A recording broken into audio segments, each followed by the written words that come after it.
Hi, this is Richmond. Are you looking for guides and tips on how to improve your gardening or become a better gardener? Maybe you're looking for ways to stop killing your plants and make them fruit for you, make them flower for you under your care. Or maybe you are just a beginner and trying to learn more about gardening before really jumping into it. So what you're going to see in this video are very useful tips and information that has helped many gardeners, including my friends, my family, my students, to become really successful in gardening and grow their plants to their full potential. Now, these are the exact knowledge and skills that I have gained through my personal gardening experience, as well as my coaching sessions with schools, with students, with the general public, to help them set up their beautiful gardens.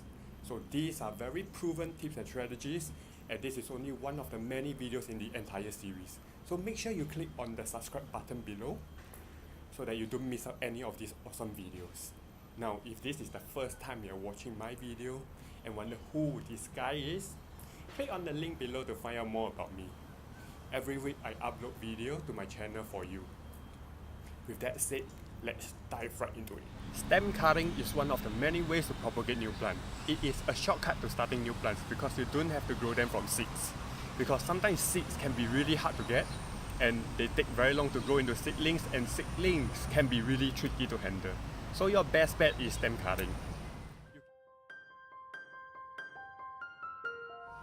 You can easily do stem cutting yourself. It is simple and straightforward, and it has a good success rate around 50-60%, meaning if you do it right, your stem cuttings will start to root and grow half the time. Of course, you can improve it by using other stuff like rooting powder or growth hormones, but they are not necessary. So let me show you how you can do your stem cutting the right way. Alright, so now we're going to do a cutting, right? So what I have over here is the rosemary cutting.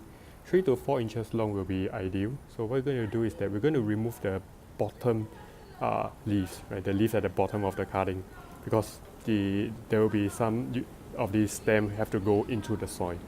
So we have to remove all these additional leaves.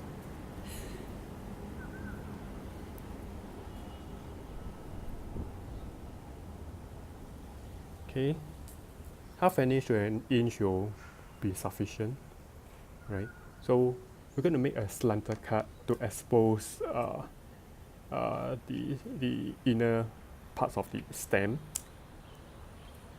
so that it encourages more root growth and water can actually go right into the cutting itself. Right, so once this is done, this is almost ready. So you have a fresh pot of soil. If you want to know how to pot up a fresh pot of soil, you can look at the other video, potting up new soil. Yeah. So the next step is to either dip it into water or dip it into rooting powder or rooting hormones, so that it's easier for the plants to root. However, that it is not necessary to do that. You can directly stick it into the soil, right? So what we're going to do here is that you're going to stick it directly into the soil just like this. Right? It's supposed to be stable, right? The wind will not blow it down or blow it away. Right? And then you water your pot. Right? The amount of water for cuttings will be until the pot is being thoroughly watered. So you should see water dripping out from the bottom of the pot, and that will be sufficient. Right, so you should water your cutting every time you feel that soil feels dry, then it's time to water it.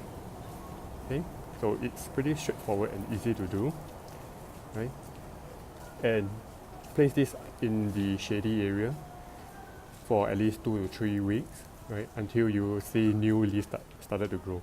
Once you see new leaves starting to grow, meaning that the plant has already rooted and has been growing well, and you can move them into their permanent spot. So this is it. So stem cutting, pretty easy to do, straightforward and simple. So what have you learned from my video and how it has helped you to become a better gardener? Comment below and let me know. If you have any other gardening question you would like to ask me, you can also comment below. Don't forget, click on the subscribe button and turn on notification so that every time I upload new video, you'll be notified. And if you would like to watch any of my video, make sure you check it on the right or below. I will see you in the next video.